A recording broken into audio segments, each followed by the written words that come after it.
আসসালামু আলাইকুম, welcome back to my channel. তো আজকে হচ্ছে বিটরুটের হালুয়া তৈরি করব, যেহেতু শবে বরাত চলে আসছে। তো এটা আমি প্রথমবার তৈরি করতেছি, তো এই রেসিপিটা আজকে আপনাদের সাথে শেয়ার করব। তো এখানে হচ্ছে বিটরুটগুলো কেটে ভালো করে ধুয়ে এখন হচ্ছে এর মধ্যে 1 কাপ পরিমাণে তরল দুধ দিয়ে দিয়েছি। তো এখন হচ্ছে এটাকে ভালো করে সিদ্ধ করে নেব।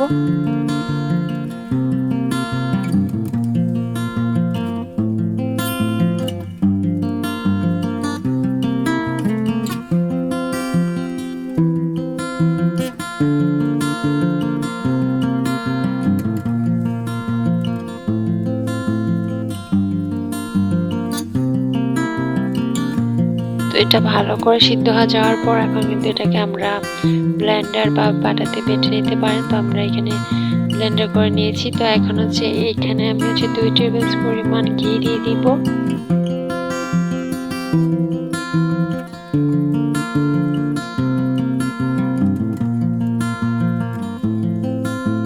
তো এখন হচ্ছে ঘিয়ের মধ্যে আমরা 1 কাপ পরিমাণ সুজি দিয়ে দিয়েছি, যেন আমাদের হালুয়াটা খেতে আরো বেশি মজা আর এটা যেন একটু বেশি আঠালো হয়। তো এখন হচ্ছে ঘিয়ের সাথে সুজিটা ভালো করে ভেজে নেব। তারপর হচ্ছে আমাদের যে পেস্টটা করে রেখেছি বিটরুটের, সেটা এটার মধ্যে মিলিয়ে দেব।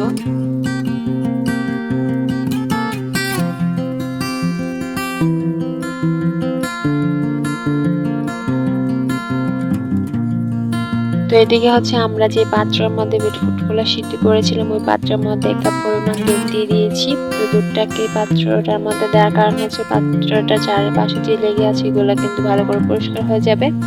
আর এখন হচ্ছে দুধটার কালারটা দেখতে পাচ্ছেন অনেক সুন্দর হয়েছে। তো এই দুধটা এখন আমরা এখানে দিয়ে দিয়েছি। এখন হচ্ছে ভালো করে সবগুলো উপকরণ মিশিয়ে নিতে হবে। তারপর হচ্ছে আমরা পরিমাণ মতো চিনি দিয়ে দেবো।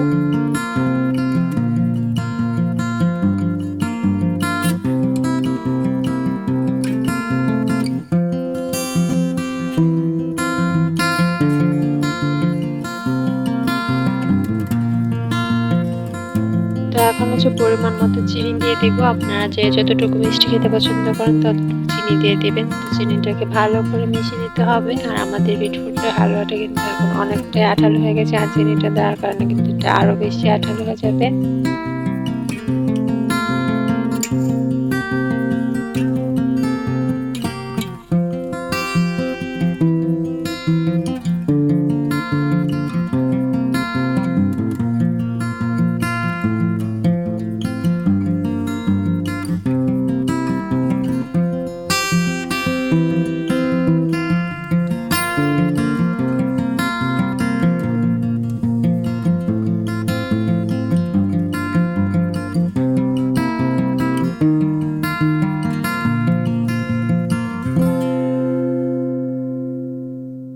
তো এর মধ্যে কিন্তু কিশমিশ আগিয়ে দিয়ে দিয়েছিলাম, তো ওটা ভিডিও করতে পারিনি, তার কারণে অল্প একটু আবার দিয়ে আপনাদের দেখিয়ে দিয়েছি। তো এখন হালুয়াটাকে ভালো করে নাড়িয়ে আর একটু শুকিয়ে গেলে কিন্তু আমরা হালুয়াটা নামিয়ে ফেলবো।